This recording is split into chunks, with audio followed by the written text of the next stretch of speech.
think that's bonkers and a bit implausible. What then happens? He has a vision. His dead brother Olaf, he's been off the stage for a while, but he's back. He appears to Harold in a vision and says, God damn, what was that foul? I will get you out. They stay in this prison for 2 nights, and then they hear a woman's voice in the door. What the fuck shot was that? And she says, I'm a noble woman. She never gives her name. She always wears a hood and this kind of very... God damn it. When they say, well, who are you? She says, your brother, King Olaf, appeared to me in a dream, told me to come and rescue you. She lowers a rope to them. She and her servants pull them up this rope, and then a massive Game of Thrones scene.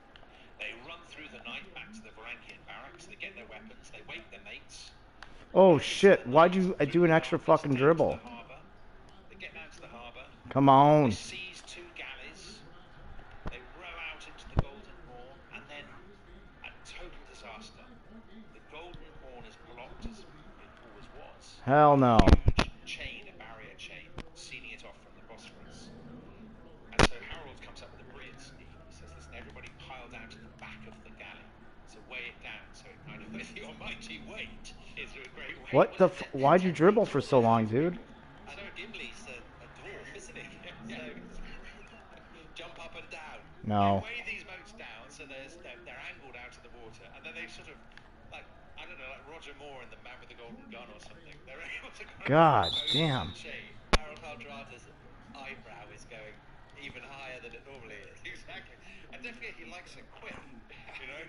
So there must be some, I wish I could think of some Roger Moore style quip that he makes. I'm getting piped tortilla. Oh, hell yeah. Anyway, Damn it. they get out, one boat breaks up, a lot of the people drown, but they manage to haul the others onto Harold's boat. Great cheers. As day breaks over the Bosphorus, they turn north towards the Black Sea and safety. Unbelievable. They've escaped. What an amazing scene. And the question that may be in some listeners' minds, has the rest of history degenerated into mad fan fiction? And the answer is probably yes.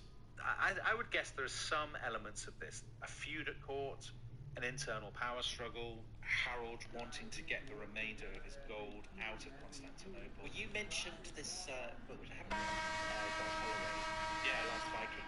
What is his suggestion? He just loves this story and tells it it tells it in great detail. I mean, does he have some perspective on? Well, I think he says it's you know, it's possible that that there's a dragon, not the giant snake. God damn it. But there could be an internal feud. Oh my god, is everyone just gonna fucking miss? It's fair to say quite high maintenance. And you know, there's a lot of politics. She has got a new husband. No. Maybe resents the influence of the Varangian commander. Okay, maybe Harold says, I want to go now. I've had enough. Shit. And they say, we don't want you to go. You're the head of the guard. You know, what do you want you to go back to Norway for? Okay, but anyway, he gets away. Yeah, there's an alternative explanation, which is there is going to be another Kievan Rus attack on Constantinople in the next few years. Yes, because Yaroslav sends that, doesn't he? Yaroslav sends one. So there is an alternative explanation, which is he leaves because he's had word. God damn, how many shots are you gonna miss? Maybe vengeance against Varangians in the city, which is again plausible. The truth of the matter, Tom, we don't know. We just don't know. Yeah. What we do know is that probably by about 1043 he gets back to Kiev. Oh, 10 years fuck. He is 28 years old. He's an extremely rich man. He has enough money Move. for the bride price. Elisifa is now 19, so that age gap that was a bit preposterous 10 years ago looks slightly less alarming now that she's 19 years old. Please make a shot. Holy fuck. By the time Snorri sits down to write them up. But even at this point, presumably his renown is percolating northwards from Constantinople. Holy shit. I think definitely. I think commander of the Varangian Guard, at that point, the most Please make this. military unit. Jesus Christ. Emperor's Guard.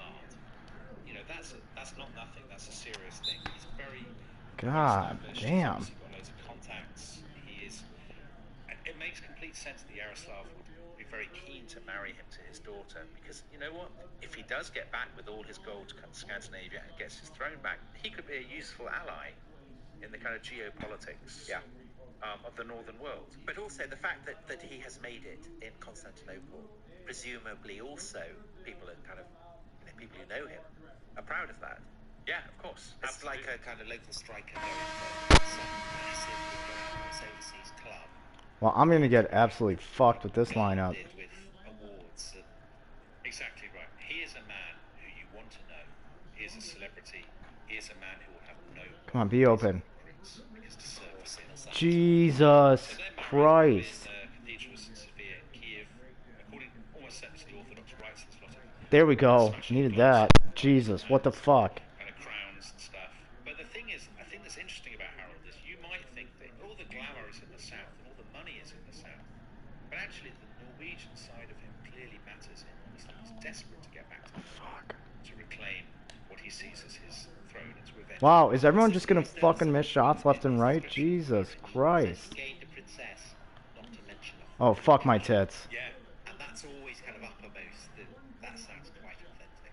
yeah, I think so. Absolutely. They're literally on a 17-2 run. The reason is, the crown With has to 15 stop. unanswered points. What a Now, bunch of fucking In the assholes. 15 years that he's been away, because remember he left as a Wow, that was cool too. teenager. A lot has changed, and this takes us back to away from the realm of Yep, fantasy thank you. history. Canute, his brother's great rival, is dead. He's been dead for 10 years, and his North Sea empire has fallen apart. England is now ruled by Edward the Confessor. Norway is ruled by Harold's nephew, Magnus. Finally. Of his late brother, Olaf. And Denmark is sort of trying to break away from the Norwegian kingdom. There's an interminable war between Norway and Denmark. And the guy in Denmark is a Jarl called Svein, who is Canute's nephew. So it's still a family kind of row, really, isn't it? And one of the things that I always thought was intriguing. Thank you, Jerry Sloan. I don't know why you're a leading scorer now, but Wife, one of her sisters, has married Edward the Exile, Oh, yeah. who is the half-brother of Edward the Confessor. So even England is part of this snarl of heathen Scandinavian matrimonial alliances. I mean, it's so odd, isn't it? Theo and Tabby were telling me about a series called Vikings Valhalla, which I've never seen, which has some of this in it. Oh, really? But I think this should be like a much bigger budget. So I think all of this stuff, this makes Game of Thrones. And matrimonial alliances. I mean, it's so odd, isn't it? Theo and Tabby were telling me about a series called Vikings Valhalla, which I've never seen, which has some of this in it. Oh, really? But I think this should be like a much bigger budget. So I think all of this makes Game of Thrones look kind of footling and trivial. So just on the north, Norway and Denmark have been looked as long-running struggle. Magnus in Norway, Spain in Denmark. And for Harold, this offers an opportunity, but also a threat. If he can get back to Scandinavia quickly, he can profit from this and become a third player and profit from the uncertainty. But if he waits too long, and Magnus of Norway wins... come on, the fuck. Then it'll be much harder for him to get a foothold. So perhaps early Ah. 1045, late 1044, hard to say. Around about this time, he makes his move and he goes north. And we do know that in about 1045, he arrives in Sweden, in a place called Sigtuna. And there he receives very bad news. Magnus has got the upper hand. He's left it too late. Wow, cool. Every shot's just fucking missed. Denmark and Spain has agreed to be his Jarl. He's basically his deputy in Denmark. Yeah, that's definitely going in. He's a serious player. He's half English, always a good sign. You guys are such fucking assholes. What are you doing? Missing every fucking shot. At the age of just 11, Please make this. he proved really good at it. He Wow, that was cool too. He's actually an incredibly skillful politician. And he got this nickname. 4 for 22. Jesus Christ. He's kind. Yeah, he's good at politics. He was well spoken and quick to make up his mind, noble in character, most generous, and great and valiant warrior, says the Heinz Klingler sagas. So Harold he's got all this cash, and he's the underdog. And they finally meet, uncle and nephew, in Skåne, which was then in Denmark, and now is in southern Sweden, that autumn 1045. And the sagas describe how Magnus is there with his fleet, and he sees this God ship, damn it. Why didn't you not cut to the basket? covered in gold. Durr, I'm just gonna pull up. And this huge messenger. I'm the worst shooter on the In team. this I'm gonna story, fucking the pull up. text generally, there are always these messengers who actually turn out not to be, the sort of mouth of Sauron who turn out to be Sauron. This messenger comes and says to Magnus, "Would your Uncle Harold be welcome?" And Magnus says, "Yeah, sure." And then the messenger says, "I am Uncle Harold." Good fooling. And Harold says, "Hello, nephew. How would you like to divide the kingdom between us?" Not really. Well, we're told Magnus gave his uncle a friendly answer, saying he would take the advice of his chieftains and the wishes of his subjects. He gives them a diplomatic answer. I said he was good at politics. Thank God. They part on quite good terms, but it's pretty obvious that Harold and Magnus. So Harold sends a messenger to this bloke Svein in Denmark and says, "Let's restart that war. Let's divide Norway and Denmark between us." Now Magnus, Come on, let's get this to 10 doesn't fancy the war starting. by halftime. Norway is not a rich country. It doesn't have many towns and markets. It doesn't have an especially rich farmland. That's No. one reason they've got involved in the whole Viking business. But Dominic, it is rich in giant men with double axes. It is, but they require payment. Oh, go in. It's a big problem for Norwegian kings to raise tax because they don't really have the same infrastructure.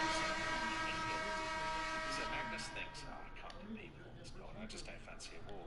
So eventually he sends a message to Harold and he says, "Look, Come on, let's get this to 8. actually, I will share the kingdom if you will share your gold."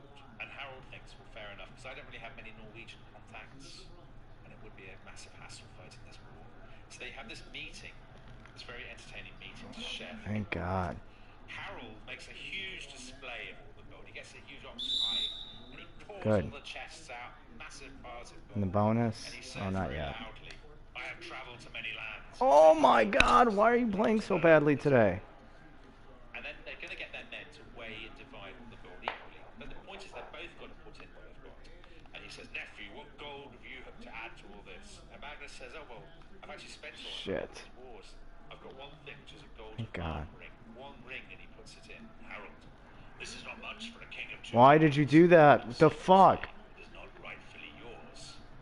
And Magnus says, "My father Olaf gave it to me the last time I saw him." "True, but only after he took it from my father for no Oh my God. tension in the air." Please make this. Harold is dissing. Yep, that was no surprise. His brother. Make this long 2. From his own father's secret desire. Finally on the So board everybody's with an very actual anxious shot. about this. He says, this clearly is not going to last. Clearly at some point, Harold is going to turn on Magnus, or vice versa. Right? One of them's going to go. But we never get to that point because you remember in the Road to 1066 series, so the last couple of weeks, people were always dropping dead unexpectedly. Yeah, convenient moments. Yeah. Convenient points when their acting contract had come to an end. No. In 1047, end of 1047, Magnus is off the coast of Denmark fighting Spain. Come on. He has a dream in which Olaf appears, his father. Let's go. Olaf says, "Look, you've got a choice. You can live to a ripe old age, but you will commit a crime that will damn you to hell. Or you can die young now and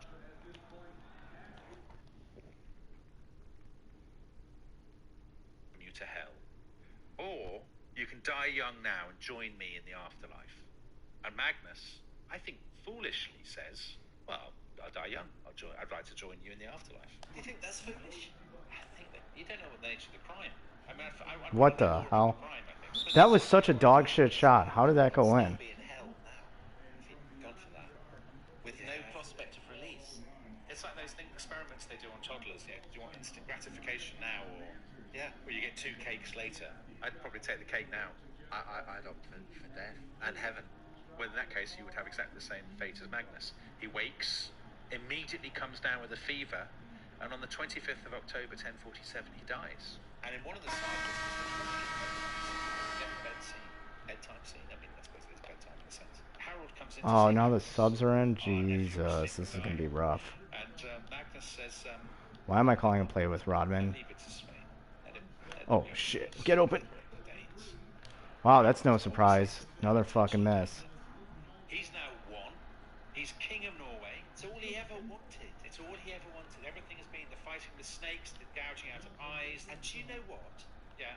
You've written these Adventures in Time books to inspire your young No, readers not to cutting. follow their dreams. And Harold has followed his dream. Come on. Now he's king of Norway. That shit's not There's going a in. lesson there, isn't there? But you know what the real lesson is? Okay. It hasn't made him happy. Because his time as king of Norway is a little bit sad, I think. Because it's basically 20 years of which nothing Who's ever open? happens. Just Oh, you're constant open. raiding, and I imagine quite a lot Come of on. stuff involved. There we go. Campfires, that kind of thing. Yeah, kind of burning people's cottages and stuff In a desultory way. Really bad No, weather. nope. He just fights so Fuck hard. that. He's got a massive warship. I mean, the best thing about Come this on, is that was he's got a shit. great serpent. I mean, Freud would love this. So Olaf Tryggvason had a ship called the Long Serpents. Holy fuck. Oh, no, I'm gonna cook this. And he Oh, shit. battle at a place called Eastwood, which is off western Sweden, between the Norwegians and the Danes. The Norwegians win, but they're all just miserable and cold, and you know they're both massive losses. No one's ever going to win this war. But the great serpent is still erect and proud. What? Why are you trying to cook him? The fuck you It's just a doing? sense of joylessness. 6 seconds. Oh, boy. So basically, this war. God damn it. Oh, terrible half. It's fine. Spain can have Denmark. I've had enough. And all this has been very, very expensive. Now, during all this, Harold has clearly been trying to turn Norway into a more centralized, kind of nationalized, tax-paying kingdom, like, dare I say, England, or to some degree, I guess, future Denmark, or, of course, more obviously, actual Constantinople. Oh, God, these highlights are straight lowlights. Because he's also doing What do I have? Like a 22% shooting? 25%. Jesus. Well, I guess if I double that, I can catch up. Oh, God, that was dog shit. and he brings in priests and monks from Kiev and Greece. We gotta come back. See why he would do that. He likes the idea of one Major God, piped. one ruler, Pipe alert. church, state power. He's got his brother, hasn't he? Pipe. Olaf, who is well on the way to becoming saint, who gets Okay, we got the starters in. And it's interesting, a lot of the kingdoms Alright. that are formed I'm not gonna call the play I want to call. I'm gonna save that for when we get rolling. saints who are from the ruling family. You know, Olaf Oh, is the paradigm come on. Oh my God, how many fucking shots are you gonna miss? because they give divine What the fuck? That's not going in. to the dynasty. But it's a difficult process. That shot was beyond trash. The terrain is You know, beyond beef, that was beyond trash. kind of a nationalizing. Yes, come on, let's get this date. Constant tension with the landowners in the north, in the centre of Norway. It's not hanging There out we with go. It really is. A bit miserable. Okay, And also let's get there's this an element of Harold has to become 4 more by the 4th quarter. Is that possible? Snorri Sturluson, who writes this very admiring biography of him in the saga, says, Thank God, yeah, I keep shooting that shot. and the more secure he felt on the throne, the more imperious he became, so that hardly anyone Whoop. dared to differ. And the big issue, as Can I get a always, screen? is tax. He has been trying to Oh raise my taxes God. incredibly boring war with the Danes. I did not think that was going in. 1064, the last full year of the war, the farmers of Norway's uplands basically refused to Just gotta protest slow it the down. tax revolt. So it's like Get the steal. he's turned into There we King go. Solomon. He's having to deal with angry farmers. Angry farmers. Come on. It's the same Come. story. We don't get angry farmers and killed them. Yeah. Angry farmers and people in reindeer. Oh, we got it to 4. Come on, let's go. We seem a long way now from magic reindeer cloaks, and I have to say, slightly the poorer for it. Yeah, we are the poorer for it. There's no doubt in my mind.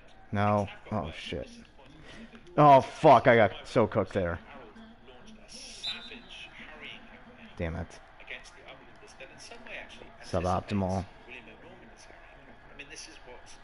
There's a definite similarity here that when you have kind of... These are very, very ferocious, merciless monarchs who, when they are challenged by provincial, perhaps more small c conservative interests that are resisting the modernizing efforts of the monarchy, they react with equal force. Snorri Sturluson, the king ordered farmers seized. Okay, now we're calling this play. Quick ISO. Oh, shit. Cut me off. Oh, God, that's bad. So again, advice, a lesson there from history for Keir Starmer. Come on. Oh, shit, he came over. No skull can find words for the royal vengeance that left the uplands ravaged. Slow him down. Slow him down. Oh, shit. Oh, my God. And exactly that, as you said, Tom. This is the origin of the nickname Hard Rather, which at school I can remember being told it was Hard Ruler. There we go. That's fair, isn't it? That's the translation Just now. within 4 by the 4th quarter. I mean, some people might say robust. If you admire a strong leader, as I do, Yes. you say robust, like our own greatest ruler in the 1650s. But anyway, that's about it. There we go. We've got to the end now of now probably 50 years old. Ellis Eve was born in 2 daughters, but she has pretty much vanished from the sources. We know he has a second wife called Tora, who has had 2 sons, but we know virtually nothing else about her. This offense is moving slowly. I don't know, ambition Collapse. unfulfilled or frustration. Yeah, it's a very powerful scene, isn't it? And I guess it would require. They're saying, oh shit. Yeah, but a great historian with. There we go. They're saying Shaq's injured with a broken nose. I don't know how that affects his game at all. To evoke the mingled glory and pathos of the scene, and I wonder, Dominic, if you could think of such a writer, and whether perhaps you have a passage of his prose to hand. Do you know, Tom, it's extraordinary that you asked that question, because by a remarkable coincidence, I can think of such a person. Shall I read it? Yeah, why don't you? Because I think you'd give these readings the power and the majesty that they deserve. Yeah, and when I finish it, people can try and work out who they think wrote it. Yeah, and maybe order the book. The golden sheen in his hair had long since faded, and he could feel a stiffness creeping into his bones. Though Harold would never have admitted it, he seemed a figure. Ooh, shit. Oh, I'm getting cooked left, right, and center. Fuck. Sometimes he wondered if he would ever again know the thrill of adventure. Should I do quick ISO or try for a 3? Oh, shit. Oh, come on.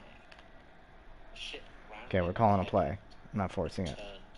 Into the fjord. And Dominic, that author is, of course, yourself. There we go. About the Vikings, bookshops, and we know it's a cloudless day. What? We know the ship has rounded the field.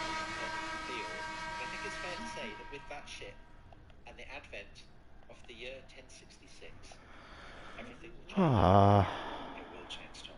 So to give people a little preview of what is coming, 1066 is upon us, and next week will begin our series on the epic events of that year. The death in England of Edward the Confessor, the accession of Harold Godwinson. Harold Hardrada. Noise. Great showdown at Stamford Bridge, and then the invasion of William of Normandy, and the battle to end all battles at Hastings. No. And Tom, some amazing news, isn't there, for members of the Rest is History Club? Would you like to share that news with them? Yeah, incredible news.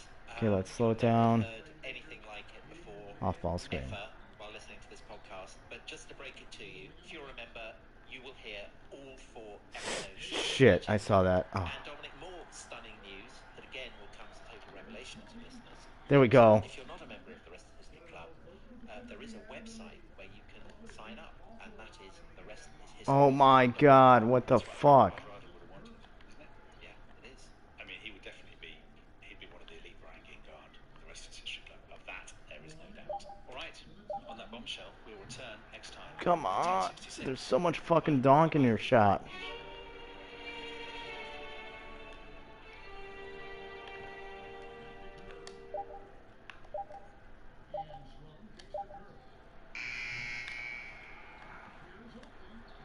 Noise.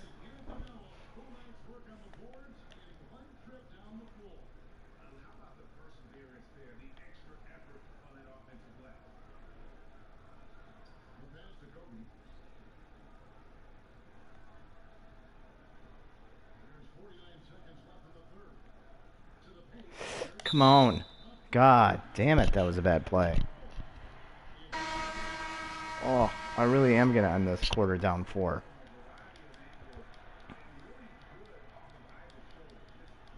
Took out Oakley, he was playing well. Ah, that was ass.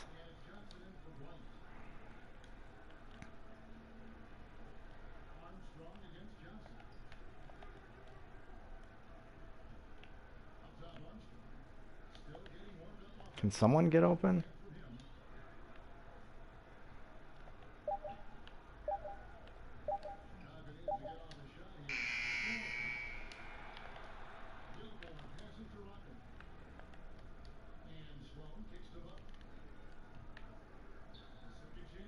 God damn, you got your ass fucking eaten out. Slow him down, slow him down, slow him down. Oh, shit. I did not need that. Yep, finished it at 4. Damn it. Hello, Chipotle.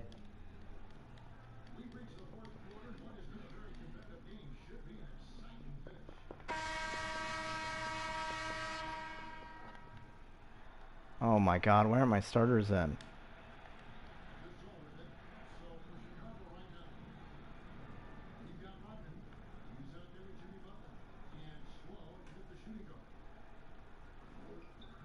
Yeah, that looked terrible from the start. Ooh. Fuck.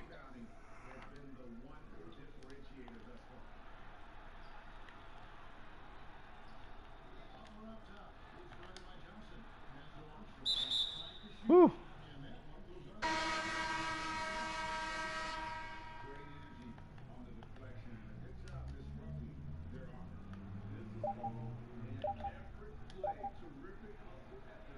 Oh, come on.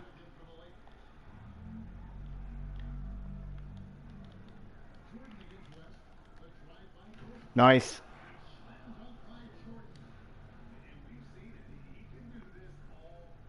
Nice.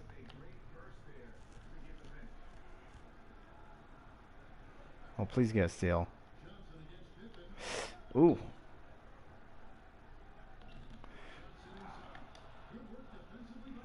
That broken nose is really affecting Shaq. There we go. Oh!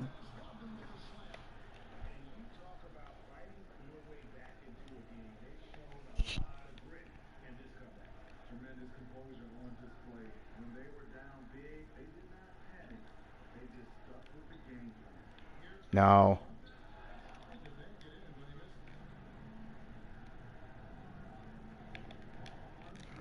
Oh, man. Rodman's killing it.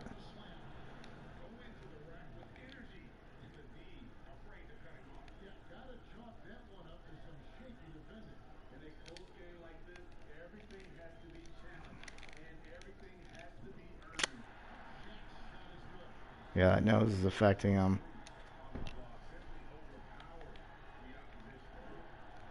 Give and go.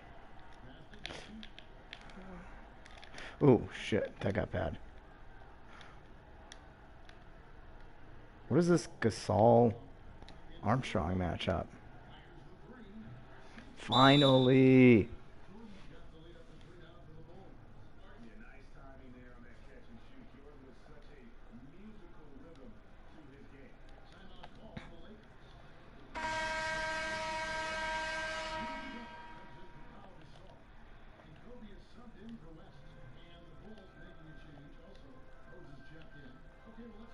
Oop. No, no, no, no, no. Oh. Okay, I'm not manually guarding him anymore.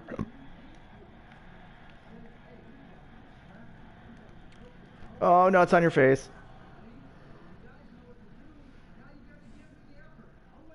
Don't.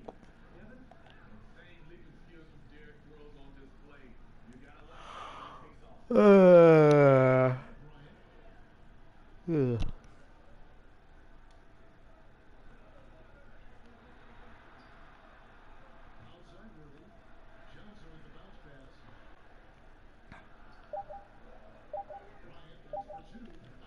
Oof.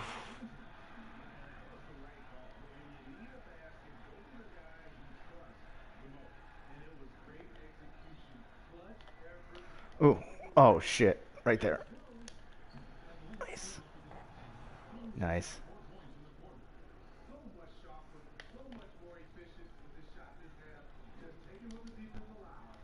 Come on. Come on. Oh, shit. No.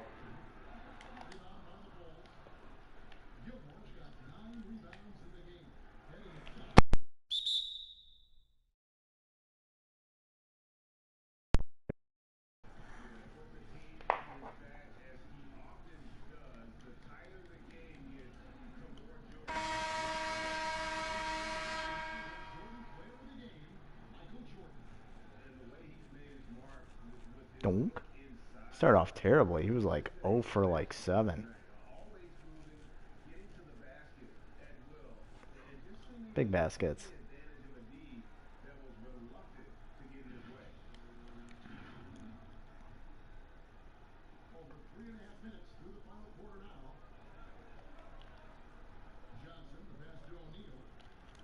Mm.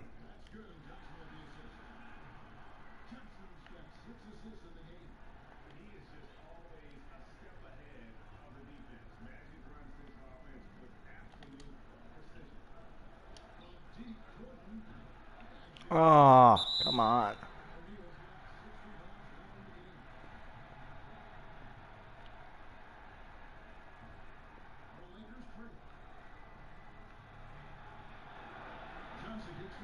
Shit. Shit. Oh, God, he's killing me down there now.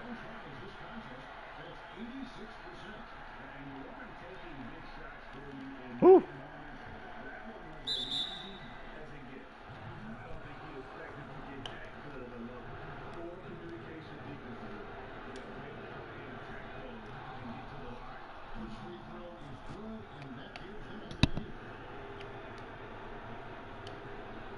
There we go.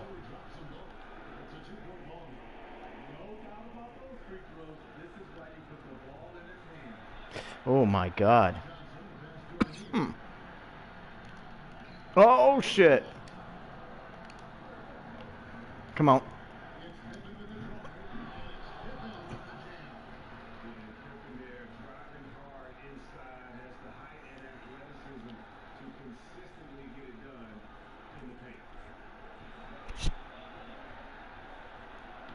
Oh shit.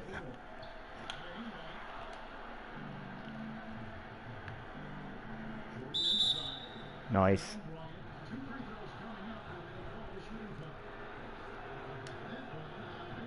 Oh.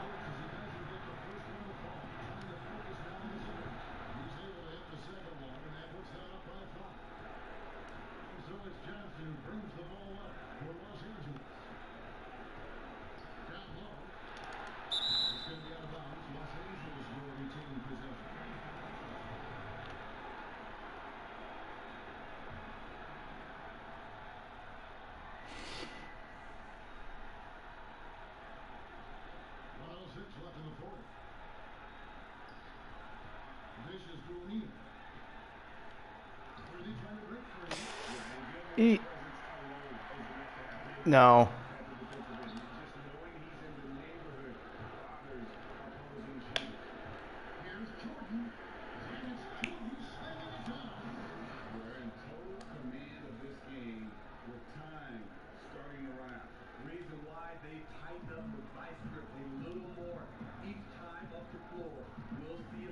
Oh boy.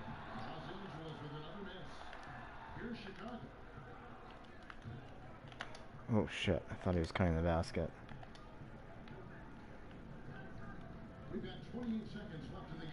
Oh, come on. Bad shot. I think this one's over though. Oh no. Oh no, no, no.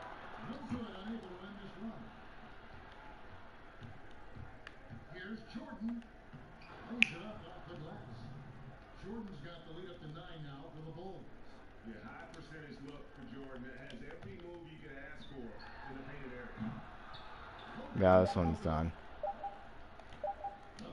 Game done. Series mostly. Oh shit.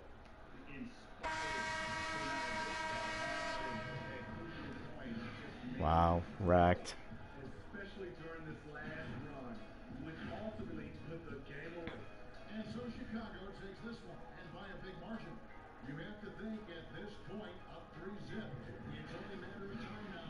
Nice block.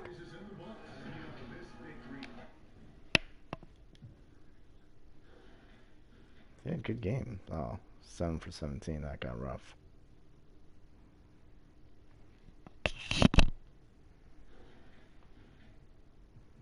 $23 points responsible for. Surprised he had a positive plus minus.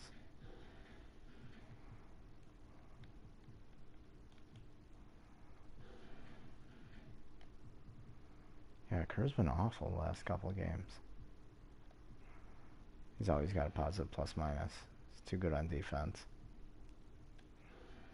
3 blocks. He played really well too. Some good rebounds. It's a little mix with him. He played well. Got the rebounds he needed. Sloan stepped up when we were struggling. Rose played well. Yeah, Jordan had a terrible start to the game. He was like 0 for a million.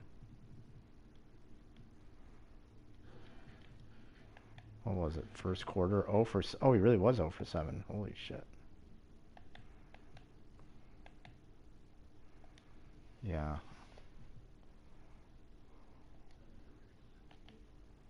God, that was bad. It's down like 14. That's all fast break points. Oh. Come back there. Came back there. Major come back there. Nice. This was the first half.